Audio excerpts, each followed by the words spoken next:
लगातार बिहार की सियासी गलियारों से लगातार हलचल मची हुई है। यदि बात की जाए सियासत की, तो एक तरफ महागठबंधन आने वाले चुनाव की तमाम दांव पेच लगा रही है, तो दूसरी तरफ जो एनडीए गठबंधन है तमाम छोटे छोटे घटकों के साथ मिलकर भी बिहार के सियासी की दावेदारी बनी हुई है। यदि बात की जाए खास करके कुशवाहा समाज से, तो बिहार के सियासत गलियारों में कुशवाहा समाज इस बार बहुत ही बड़ी योगदान निभाने वाली है। और लगातार जो है कि कुशवाहा के नेता लगातार जनता को रिझाने में लगे हुए हैं और इसलिए लगातार प्रयासरत है कि किस प्रकार से आने वाले 2024 में जो विधान माफ कीजिए जो लोकसभा चुनाव होने वाले हैं और 2025 में जो विधानसभा होंगे, किस प्रकार से अपने दावेदारी को मजबूत करेंगे।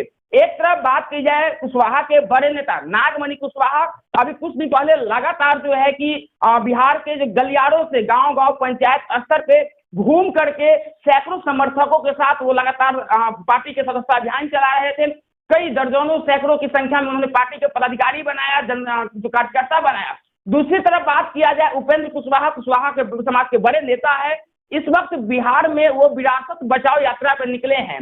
अब विरासत बचाने की बात कर रहे हैं और आखिर देखना दिलचस्प हुआ कि जिस प्रकार से उनके साथ लोग हैं अभी नई नई पार्टी बनाए हैं और दूसरी तरफ उनसे अभी के मामले में उनसे मजबूत कुनबे माने जाते हैं नागमणि कुशवाहा, जो एकदम गांव तक अंतिम तबके तक जा करके लगातार लोगों की समर्थन के साथ भव्यता से स्वच्छता अभियान को वो सुचारू रूप से चला रहे हैं। और दूसरी तरफ विरासत बचाओ यात्रा में उपेंद्र कुशवाहा की समर्थन जो है कि कहीं ना कहीं नागमणि के समर्थन के साथ फीकी पड़ती नजर आ रही है। तमाम बातों पर चर्चा करने के लिए फोन लाइन पे हमारे साथ पूर्व केंद्रीय मंत्री साथ ही शोषित इनकलाब पार्टी के राष्ट्रीय अध्यक्ष नागमणि जुड़ गए हैं। सर बहुत बहुत स्वागत है हमारे चैनल पे। चलिए धन्यवाद। सर जिस प्रकार से अभी लगातार देखी जा रही थी जो मीडिया की जो तस्वीरें निकल करके आ रही है, आप कुछ दिन से लगातार बिहार के उन जगहों पे जा रहे थे जहां पे नेताओं को पहुंचना मुश्किल हो गया था। आजादी के बाद शायद ही कोई नेशनल लेवल के नेता पहुंचे थे, लेकिन साथ ही अब देखने को मिल रहा है तो उपेंद्र कुशवाहा समाज की बात की जाए तो नागमणि कुशवाहा उपेंद्र कुशवाहा में सीधे भिड़ंत होती है। अब वो विरासत बचाओ यात्रा पे निकल गए हैं।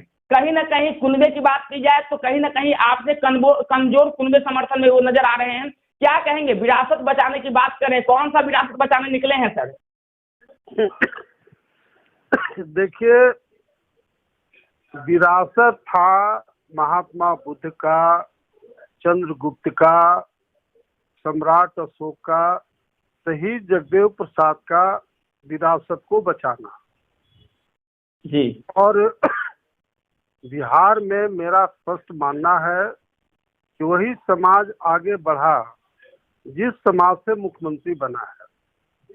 और इसीलिए हमने खास तौर से पार्टी में डिक्लेयर किया है कि कुशवाहा समाज से बिहार में मुख्यमंत्री बना देंगे जी। और 5 जो मुख्य समाज है उसे एक उप मुख्यमंत्री बना देंगे जी। जबकि पिछड़ा, एक दलित, एक सवर्ण, एक मुसलमान और एक यादव समाज जी। और पार्टी को मजबूती के लिए पूरे देश में किसी पार्टी ने, बिहार में किसी पार्टी ने इस तरह की कोई योजना नहीं बनाई जिस तरह की योजना हमने बनाई है जी। और आप हमारे साथ थे 4 दिन लगातार जी। और प्रत्येक दिन एक प्रखंड में 10-10 गांव में हमने मीटिंग किया। पूरा गांव के लोग जुटे और 10 से 15 पदाधिकारी पार्टी का बनाया गया है, जिला कमेटी, प्रखंड कमेटी, पंचायत कमेटी और बूथ कमेटी। जबकि 30-40 गांव में हम लोग जो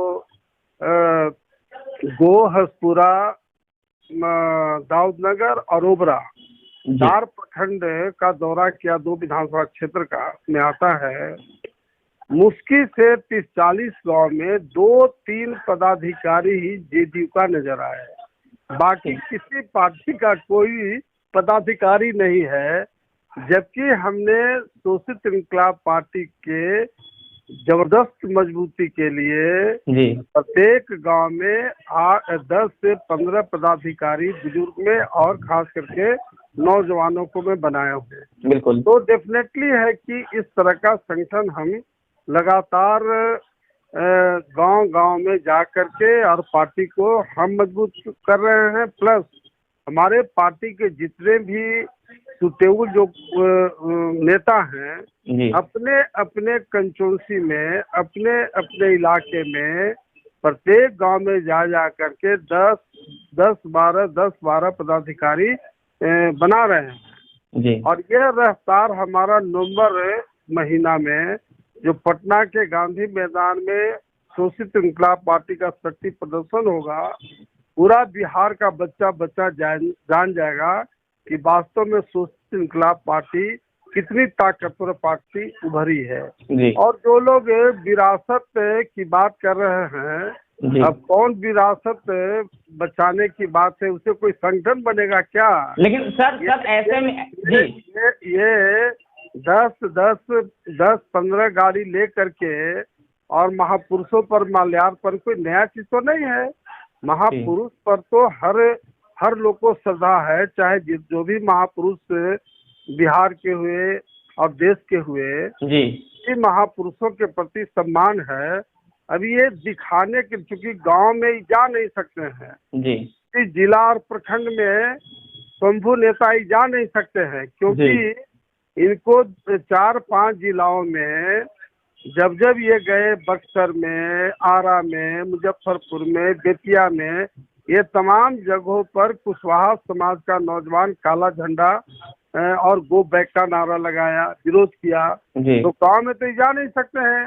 अब ये 10-15 गाड़ी ले करके जो उनके खास चमचे लोग हैं, उन लोग के साथ लेके घूम रहे हैं, तो उससे पार्टी कहाँ मजबूत होगा? और कोई पार्टी तो इनका है नहीं।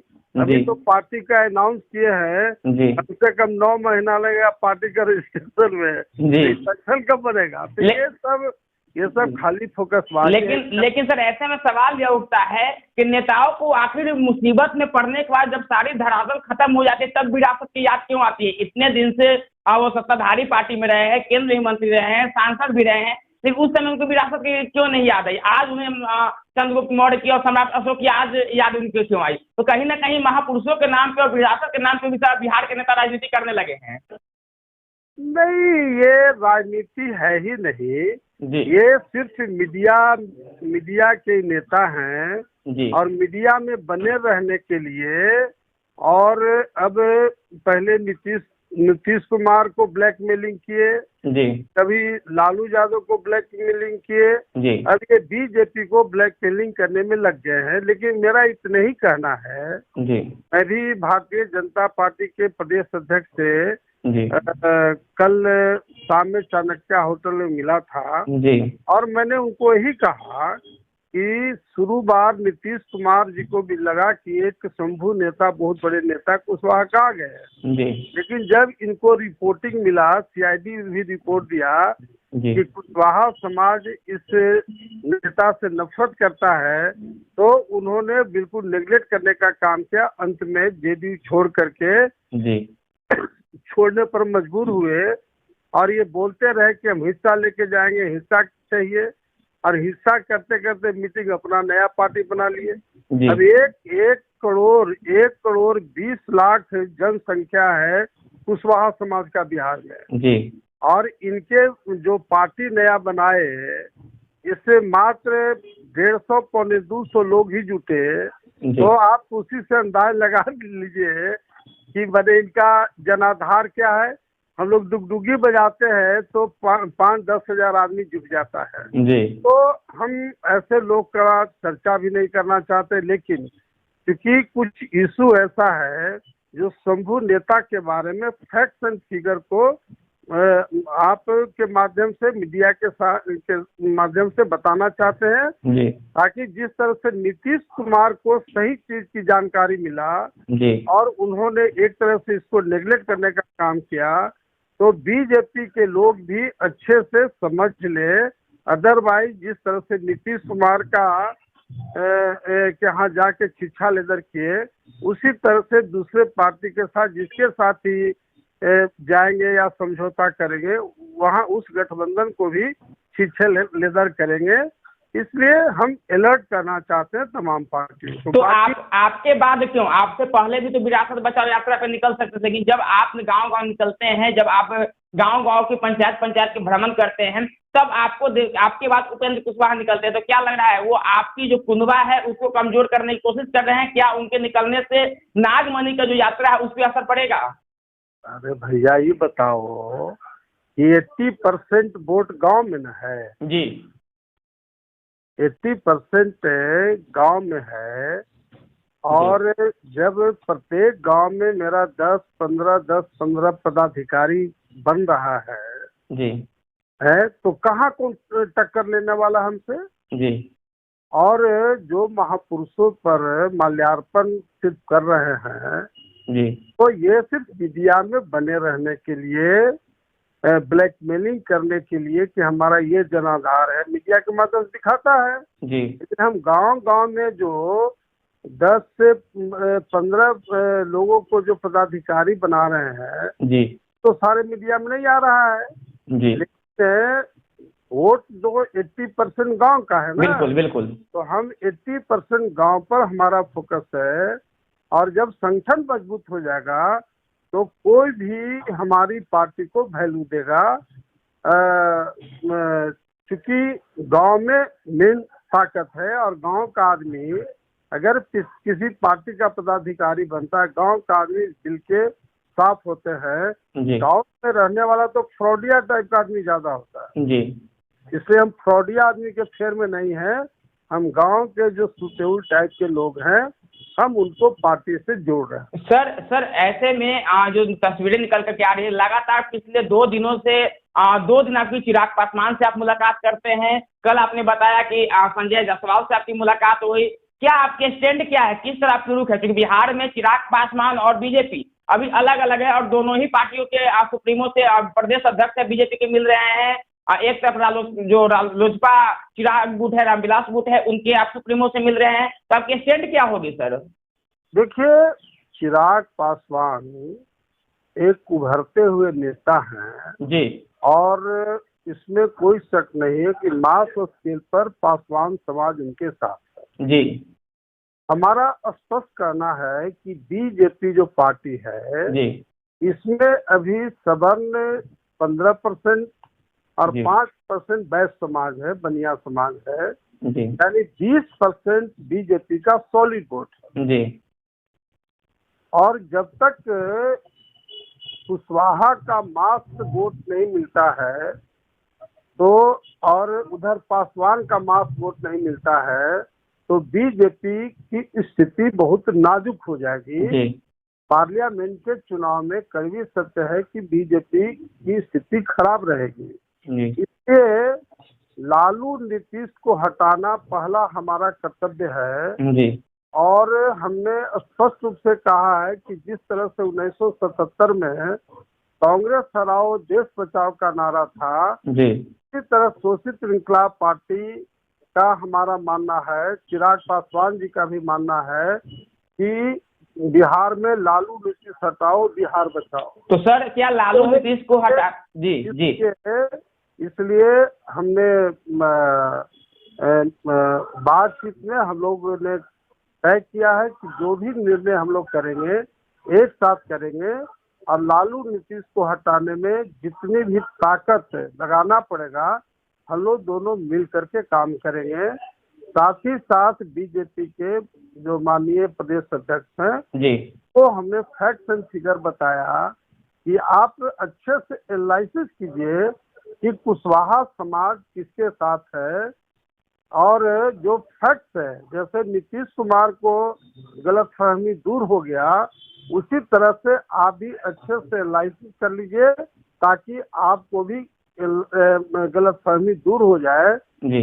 जो जनाधार वाला नेता है, जनाधार वाली पार्टी है, उसके साथ आप तय कीजिएगा, तभी बीजेपी को फायदा होगा। ये मैं खास तौर से बता। सर एक और सवाल ऐसे में उठता है, आप लालू नीतीश को हराने की बात करें, यानी कि आरजेडी और जेडीयू को बिहार से उखाड़ने की बात करें, और इसी मुहिम पर उपेंद्र कुशवाहा भी चले हैं। तो यदि बाय द वे यदि ऐसी मूवमेंट बनती है कि बीजेपी के साथ लालू नीतीश यानी कि आरजेडी और जेडीयू की सरकार को उखाड़ने के लिए उपेंद्र कुशवाहा और नागमणि कुशवाहा को यदि एक मंच पे आना पड़े तो क्या ये संभव होगी, आ पाएंगे? देखिए, हम अपनी बात जानते हैं, हमारी अपनी पार्टी है जी, हमारा अपना जनाधार है, मैं उसकी बात करता हूँ। बीजेपी को डिसाइड करना है कि फोकसबाज नेता के साथ हम जाए कि धरातल से जुड़ा हुआ नेता के साथ है, वो बीजेपी को डिसाइड करना है। जी बहुत बहुत धन्यवाद सर। तो चलिए, आप नागमणि जी हमारे साथ जुड़े हुए थे फोन लाइन पे, और बिहार की राजनीतिक गलियारों से जो खबर निकल के आ रही है, पिछले 2 दिनों से चिराग पासवान से लगातार ये मुलाकात कर रहे थे, और अभी सबसे बड़ी खबर निकल के आ रही है, बीते दिन भाजपा के प्रदेश अध्यक्ष संजय जायसवाल से इनकी मुलाकात हुई है, और साथ ही सारे जो विपक्ष के नेता है वर्तमान में, भाजपा, लोजपा, विलास गुट, नागमणि जी, ये सभी लोग एक बैनर पे आने की बात कर रहे हैं, एक मंच के नीचे आएंगे, और देखना दिलचस्प हो कि आने वाले राजनीतिक गलियारों में क्या कुछ खबरें निकल करके आ रही है। 2024 में लोकसभा चुनाव होंगे, 25 में विधानसभा चुनाव होंगे, और दोनों ही चुनाव बिहार के लिए बहुत मायने रखता है, खासकर बिहार की राजनीति के लिए, क्योंकि बिहार की राजनीति पूरी उथल पुथल मची हुई है। चलिए, तमाम खबरें पहुंचाते रहेंगे, तब तक के लिए बने रहे 3 नेशनल न्यूज़ नेटवर्क के साथ। धन्यवाद।